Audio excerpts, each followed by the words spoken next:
Welcome to Satavahana TV. Mancherial municipality పరిధిలోని పాత మంచిర్యాలలో శ్రీ మడేలయ్య స్వామి బోనాల జాతర ఘనంగా నిర్వహించారు. ఈ కార్యక్రమంలో డీసీసీ అధ్యక్షురాలు కొక్కిరాల సురేఖ ప్రేమ్సాగర్ రావు పాల్గొని స్వామివారికి ప్రత్యేక పూజలు నిర్వహించారు.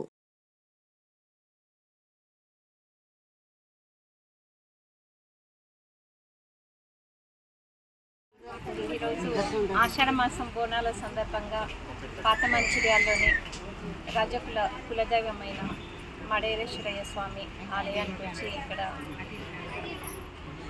పూజ చేయడం జరిగింది. ఆషాఢ మాసంలో వర్ష ఋతువులో అంటువ్యాధులు ప్రబలకుండా అమ్మవారికి బెల్లం బోనం సమర్పించడం అనేది మన తెలంగాణ సాంప్రదాయం. మంచిర్యాలలో చాలా ఘనంగా ఈ ఉత్సవాలు ప్రతి ఆదివారం జరుగుతూ ఉన్నాయి. ఈరోజు పాత మంచిర్యాలలో ఈ ఉత్సవాలు జరిగినాయి. ఎవరైతే ఇక్కడికి వచ్చినారో ఆ భక్తులందరికీ కూడా మంచి జరగాలని స్వామివారి ఆశీర్వాదంతో ఆయురారోగ్య ఐశ్వర్యాలు లభించాలని చెప్పేసి భగవంతుని ప్రార్థిస్తున్నాను.